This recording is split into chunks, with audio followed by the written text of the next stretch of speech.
Chapter 1 centers around Nekomata and details the events that would lead her to join Gentle House, otherwise known as the Cunning Hares. Nekomata is a cat Thiren, and since this is the first time we've heard of Thirens, let me go ahead and explain. Thirens are beast people, and there are many variations, not only by the species of the animals they resemble, but by how much of their physical appearance resembles that animal. As you would expect, Thirens adopt many habits and personality traits of the animals they resemble. Nekomata has many feline traits in that she is agile, dexterous, mischievous, and is in love with mackerel fish. Personally, I like Chapter 1 a lot. The prologue does an excellent job in introducing you to the world of Zenlesszonezero, but Chapter 1 expands on it by introducing an impactful and dynamic character like Nekomata, as well as set up a major antagonist group in Phaethon's story. Let's start with a quick recap. During the prologue, the siblings Belle and Wise, two legendary proxies known as Phaethon, had lost their legendary internet account. A hacker had infiltrated their state-of-the-art HDD system and held it for ransom. In order to regain control of their system and save the Cunning Hares from being lost in a hollow, the siblings used their Phaethon account as a scapegoat to set up the hacker to be arrested by public security. After regaining control, Belle and Wise are introduced to Fairy, a super intelligent AI with access to over 80% of all smart devices in New Eridu, and also Fairy is one of 4 mysterious keys. Between the prologue and Chapter 1, the player must level up the Phaethon siblings' fresh alternate account by taking on proxy commissions with the help of Fairy, whose ability as a super AI allows the Phaethon siblings to fulfill their roles as proxies with incredible ease. After leveling up their account for a bit, we begin Chapter 1 with Belle and Wise meeting in the parking lot of their video store, Random Play, to have a serious discussion about Fairy. Wise ensures Fairy is unable to overhear them by preparing a bag full of broken bamboo signal transmitters that act as signal jammers. Wise is concerned about Fairy's sudden appearance and involvement in Phaethon's commissions. Fairy is almost too good at her job, being 270 times faster than Belle and Wise on their own when generating escape paths. Belle understands the concern, but points out that Fairy may be able to help them investigate a mysterious topic that is unknown at this point to the player. Another breadcrumb in this conversation is Belle's mention of their teacher's lifelong dream. The siblings agree to work alongside Fairy cautiously, as well as investigate on their own where Fairy came from. The topic of the Cunning Hares is raised. The Cunning Hares were asked to investigate the hacker and nature of their original commission, the Strongbox. Nicole says the mission came from an anonymous subcontractor and didn't get to meet anyone related to the commission directly, and her next lead is to look into the Red Fang Gang. Belle and Wise watch the news together. The news anchor, who we saw from the prologue, is covering an interview with Vision Corporation's chief representative, Charles Perlman. There is an election approaching, and while we're not sure what position is being decided on, it is very clear that there is some sort of bid for power and influence by 2 major corporations, the Vision Corporation and Bellabog Heavy Industries. Vision Corporation won the bid on a contract to renovate the old Capital metro system. The old Capital refers to Eridu, not to be confused with New Eridu, where most of our story takes place. Prior to this entire story, Eridu, the old Capital, was swallowed up by a gigantic hollow known as Hollow Zero, which we will learn more about in Chapter 1 Intermission. The old Capital Metro needs to be renovated because the metro is severely damaged and it is hindering the development of New Eridu. Their plan to renovate the old Capital Metro system is to completely demolish it with high-purity industrial ether explosives. The major site of the Metro reconstruction area is located in an area known as Canvas Street. This area needs to be demolished completely in order to start the rebuilding of the Metro system. The problem behind this renovation project is that between Canvas Street and New Eridu is a tunnel that is completely engulfed by the dead-end hollow. This tunnel and the tracks on it are the only parts of the old metro system that aren't damaged, and so Vision's plan is to ship the explosives through the tunnel with a special ether-resistant train to the blast zone in Canvas Street. Vision Corporation were able to win the contract because their proposal, their plan, requires less time and is much more cost efficient. You can see from this post on the internet how Bellebog's plan would differ. Bellebog wanted to recycle and reuse as much of the old metro system as possible instead of rebuilding it from the ground up. Vision Corporation tells the news that they have evacuated the citizens of Canvas Street, that they have shielded the entire area to avoid signal interference, and that they have already transported a number of those explosives to the blast zone. This is an important detail, so to explain what Perlman means about shielding the entire area, Perlman is saying that Vision has placed jammers around the perimeter to prevent all communication and electronic signals from entering in and out of that blast zone in order to prevent accidental detonations or interference with their detonator when they decide to pull the trigger. Only their dedicated frequency band is available for communication and likely detonation. The news anchor gets curious and asks, what is Perlman's secret to the reduced project costs, which throws Perlman off guard. Perlman's assistant answers that there's definitely nothing fishy going on and that they welcome the scrutiny of all citizens and that Charles Perlman will oversee the demolition himself from a surveillance point past the tunnel. Belle and Wise are impressed by the Vision Corporation's logistical prowess, noting that Vision Corporation very likely wants to join the TOPS alliance, which we don't really have a lot of information on as of right now. Belle and Wise are suddenly interrupted by Nekomata and A Million. A Million is the Cunning Hares, or very specifically Nicole's Bangbu. Nekomata comes to Belle and Wise and asks for help with A Million as proof that Nicole is the one who sent her for Faithin. She says that Nicole and the Cunning Hares are in the blast zone and that Charles Perlman is lying on the TV broadcast. Belle and Wise are confused by this, and Nekomata has trouble explaining things clearly. She proposes that they look over A Million's video data to get the full story. Wise says this is impossible though. Only the owner of the Bangbu or the manufacturer, which is the Marcel Group, are able to access A Million's video data. Fairy sarcastically chimes in and says that she can do it. Belle and Wise and Nekomata review the video data, starting with the day that Nekomata and Nicole met. Nicole is seen being chased by two thugs from the Red Fang Gang. The Red Fang Gang are actively chasing the Cunning Hares for investigating their commission regarding the Strongbox, as well as having a hand in their leader Miguel Silver's death from the prologue. She manages to fend them off, but is snatched abruptly by Nekomata. Nekomata says that she is not with the Red Fang Gang and that she has a commission for the Cunning Hares. Nekomata leads Nicole out of the Red Fang Gang's territory through a hollow and meets up with Billy and Anby. Nekomata states her request. She wants the Cunning Hares to help her retrieve a family heirloom of hers that was stolen by the leader of the Red Fang Gang, Miguel Silver.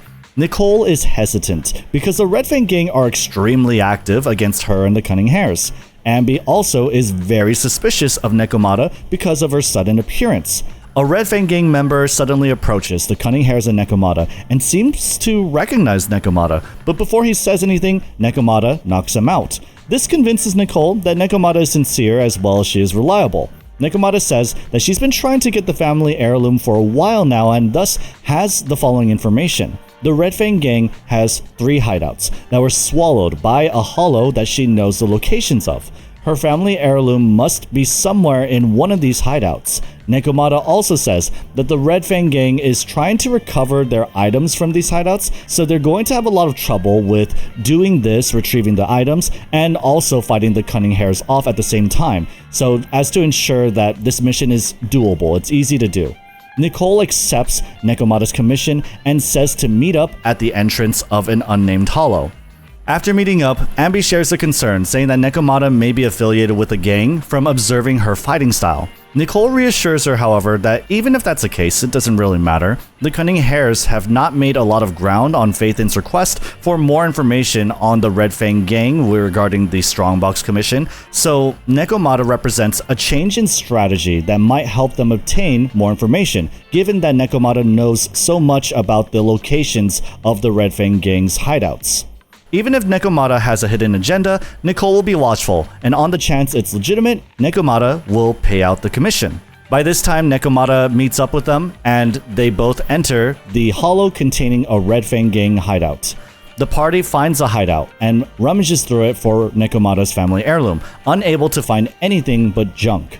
Nicole asks Nekomata, "What does your family heirloom look like?" Not knowing how this heirloom looks like is going to make finding it very difficult. Nekomata, however, comes back and says that the Cunning Hares are very strong, citing the events of the prologue as the Cunning Hares having led Miguel Silver into a hollow in order to take him out. This is slightly different from what actually happened, since both the Cunning Hares and Miguel Silver were forced into the hollow by public security. Nekomata continues and says that even if the Cunning Hares are very strong, she says that they are also not to be trusted with too much information because of their high complaint rate. These complaints usually say how the Cunning Hares either destroy or steal the items they are meant to retrieve. Nicole and Billy appreciate the compliment enough on their strength to continue the commission. Billy then proposes that after this commission, maybe they can all go out for dinner, which Nekomata promptly refuses. Having finished searching the first hideout, Nekomata leads the Cunning Hares to the second hideout. They still cannot find the family heirloom. Nicole proposes they move on to the next hideout, the third one, which Nekomata says is in the Dead End Hollow near Canvas Street, the birthplace of the Red Fang Gang. Nicole expresses her concern over hearing the Dead End Hollow. This named hollow is dangerous and has a deadly ethereal inside of it, the Dead End Butcher. Similar to last time, however, Nekomata sweet talks the Cunning Hares into continuing the commission, saying that she will raise the commission payout while also praising their strength again. She also passively threatens that, given the family heirloom's value, she could find another group to take on the commission if the Cunning Hares refused. Nicole agrees to the pay raise and says to meet up at the entrance to the Dead End Hollow tomorrow night. Belle and Wise and Nekomata pause the video playback, and the news chimes in with a report that the last train with the last batch of explosives is set to depart with Perlman inside to Canvas Street to commence the detonation.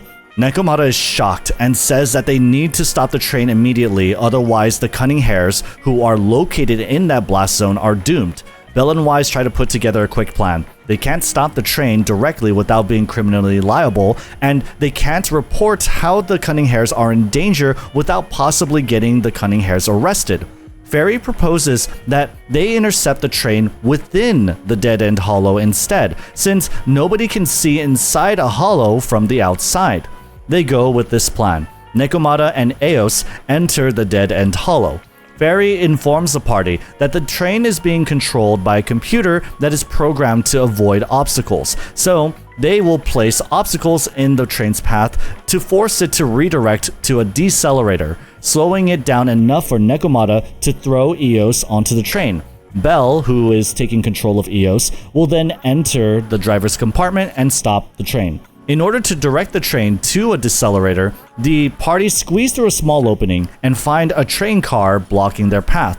On the other side of the train car is Corin, a maid of a housekeeping company. Corin is stranded in the hollow, and upon hearing that the party needs to get through, cuts through the train with her chainsaw blade. This gives the party passage through, and the party agrees to lead Corin out of the hollow safely as thanks. Corin assists the party with moving heavy obstacles to redirect the train's path into the decelerator, and then is led to the hollow's exit, making sure to thank Phaethan and saying that maybe they can meet up later on. The train approaches and runs on top of the decelerator. With the party positioned, Nekomata throws Eos on top of the train. Belle and Eos infiltrate the car, and to her surprise, finds PubSec guards inside the car.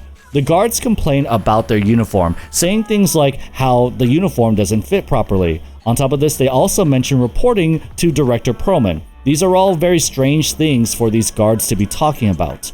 The guards notice Eos, and before they capture him, Nekomata kicks into the train and bails Eos out of the train safely.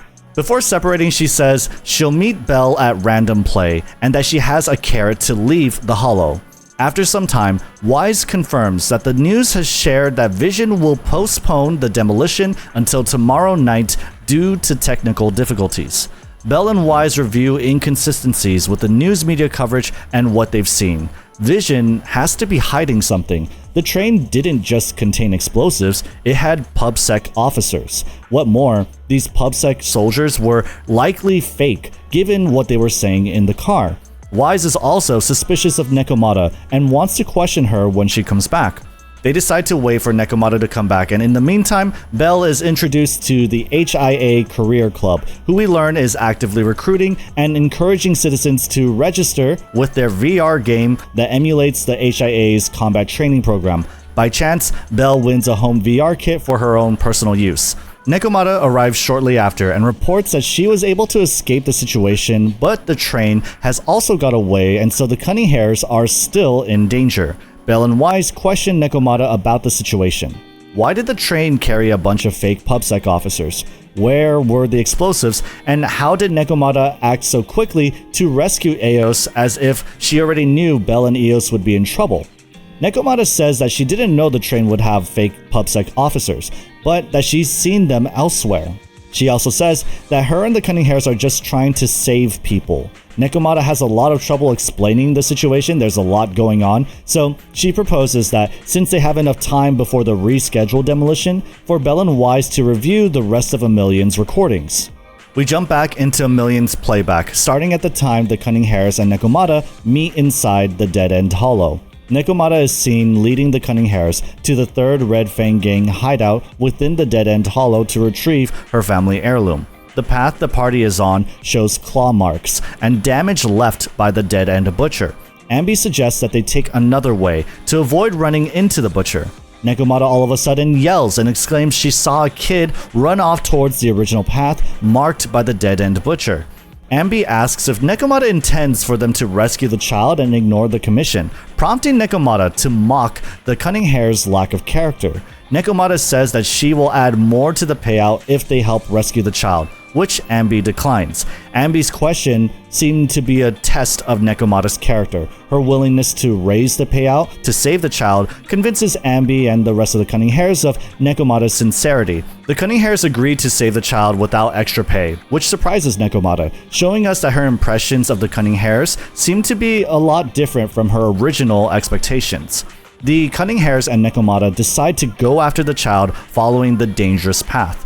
Nekomata continues to lead the Cunning Hares, where stronger and stronger ethereals begin to appear more frequently. The Cunning Hares start to get suspicious. It was weird how Nekomata was the only one to see the child run off. The group begins to worry more about their safety and express doubts about following Nekomata, but Nekomata guilts them into continuing to follow the kid. The party eventually gets tired and takes a small break. Suddenly, for the first time, Billy spots a kid with a gray shirt and messy hair, and the gang decide to chase after them, not seeing Nekomata's shock. The party catches up with the kid and find themselves cornered by the dead-end butcher. Miraculously, the hollow starts to shift, and an exit appears sporadically behind the party and the kid. They slip through and exit the hollow. The party ends up in Canvas Street, which happens to be filled with people. The biggest secret to Vision Corp's plan is revealed. Contrary to what was said on the news, nobody was evacuated from Canvas Street. Jamming devices were placed all around the blast zone to prevent the residents from obtaining information or asking for help, with multiple disguised PubSec officers containing the residents. At this point, it is clear, Vision Corporation's reduced costs meant that they intended to kill all the residents of Canvas Street without their knowledge, saving them a ton of money in evacuating them and finding them temporary lodging. The Cunning Hares are shocked at this, and while at first they seem scared to confront a gigantic corporation like Vision, they agree to try and save Canvas Street. Nicole turns this into a money-making scheme and offers to represent Canvas Street in a lawsuit against Vision Corporation for what she considers easy money. She orders Billy and Ambi to collect signatures while sending Nekomata to get help from Phaethon with A Million, which explains how this entire chapter began. The video playback ends here, with Nekomata once again asking for Phaethon's help. Phaethon agrees and they come up with a plan. This is how the map looks with Nicole in Canvas Street and Perlman off-site at a surveillance point with the train. Perlman deployed disguised guards to keep the residents of Canvas Street contained. There are no guards watching the dead-end hollow since the residents have no ether aptitude to escape through it. Belle and Weiss propose that they can go through the dead-end hollow to meet up with Nicole, then attack the surveillance point from behind by going back through the dead-end hollow. This is something Vision wouldn't expect, since again, none of the residents have ether aptitude. The party will then hijack the train at the surveillance point and go through the hollow to the Canvas Street station. From there, they will board the residents onto the special ether-resistant train and take them through the dead-end hollow to New Eridu. Shortly after, the Faith and siblings and Nekomata meet up with the Cunning Hares in Canvas Street and fill them in on the plan. Nicole tells the representative and leader of Canvas Street to gather the citizens at the platform when the time comes. She also asks her about the Red Fang Gang hideout, which is supposed to be here in Canvas Street. The old lady talks about how the Red Fang Gang made their name on Canvas Street. In the early days, they would take in orphans, teach them to read and how to defend themselves. After a few years, something in Silver changed. He looked down on the slums and led the gang to do awful things. The gang since had many dissenting members and left Canvas Street to grow elsewhere. Nekomata is seen reacting with shock, not knowing of PubSec's involvement with Silver's death. The party commenced the mission, going through Dead End Hollow to reach the surveillance point. The party captures Charles Perlman and the disguised PubSec officer. In order to stop the Cunning Hares from rescuing the residents of Canvas Street, the disguised officer detonates the explosives in the tunnel between Canvas Street and New Eridu. As Vision reinforcements approach, the party barricade themselves in the train along with Perlman as a hostage. Perlman directs the officers to not storm inside for fear of his safety. Even with Perlman as a hostage, however, the Cunning Hares are cornered. Nekomata announces to the party that during the fighting, she found her family heirloom, a locket with a picture of Miguel Silver and Nekomata. Nekomata reveals that she is not the Red Fang Gang's enemy. She's actually a former member, an orphan of Canvas Street that the gang adopted. According to Nekomata, the Red Fang Gang used to have ideals and only wanted to protect their home. Eventually, Nekomata would disagree with the Red Fangs and leave the gang for good. Despite leaving, Nekomata still recognizes the gang as her family. After hearing how the Cunning Hares killed Silver by leading him into a hollow, Nekomata sought revenge. Her plan was to lead the Cunning Hares into the dead-end butcher, but in doing so, Nekomata's impressions of the Cunning Hares changed. Opting to save the child and Canvas Street had changed Nekomata's mind about the Cunning Hares. After learning from the old lady how both the Cunning Hares and Silver were thrown into the hollow by public security, she realized that she no longer can blame the Cunning Hares and has no reason for revenge. Nekomata wants to keep the original Red Fang Gang's promise to protect Canvas Street, and so in order to save Canvas Street and the trapped Cunning Hares, she takes Perlman out of the train. She announces that she intends to use both herself and Perlman as bargaining chips to negotiate with the rest of Vision Corporation to let the residents go. Nekomata exits and the Vision soldiers bar the train shut, preventing the Cunning Hares from escaping. Nekomata says to the soldiers that she will carry Perlman as a hostage out through the dead-end hollow to the Vision Command Center in New Eridu to negotiate. In exchange, the soldiers will stop blocking the residents and travel with her. After they leave, the Cunning Hares eventually break out of the barred train with Nekomata and the soldiers nowhere in sight. At this point, the plan has utterly failed, and Nekomata is 30 minutes from reaching the command center. The remaining party tried to figure out their next steps. How can they transport the citizens of Canvas Street out of the blast zone? Belle comes up with a solution: to reduce the size of the hollow. Ambi says in order to do this, they'd have to eliminate around 3,000 ethereals. But Wise says that the dead-end butcher itself is equivalent to thousands of ethereals. The plan then is to eliminate the dead-end butcher with the help of Vision's ether explosives. The party agrees and begins the mission. During their mission, we jump to Nekomata, who has made it to the hollow exit and begins negotiating with Sarah, the person in charge in place of Perlman. Nekomata's request is for Vision Corp to stop the demolition and get the residents out in exchange for the safe return of Charles Perlman. Sarah says that even if the residents return, they will still be a liability and report that Vision's original intent was to kill all of them. Nekomata ensures that as an influential Red Fang Gang member, Vision Corp can capture her and sell the story that she kept the residents of Canvas Street as hostages in order to obstruct the renovation of the old capital metro renovation project. In response, Sarah fires a tranquilizer dart at Charles Perlman, saying that Perlman is not as important to them as Nekomata might think. We jump back to the Cunning Hares and the Faith and siblings. The party loads the train with ether explosives. Then the Cunning Hares split off from Faithin in order to lead the Dead-End Butcher to a site where the Faith and siblings can send that train. The Cunning Hares go to the site and lures the Dead-End Butcher there to stall it. The Dead-End Butcher is a pure juggernaut armed with a massive junk spear who only seems to get stronger the more damage it receives by growing gigantic arms.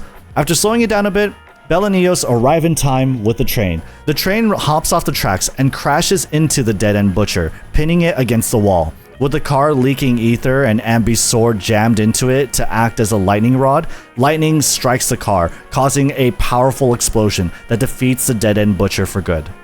Jump back to the Vision HQ. Nekomata concludes that Perlman is just a puppet and Sarah is the mastermind behind the demolition plan. Sarah reveals a detonator for the ether explosives set in the Canvas Street blast zone and presses the switch.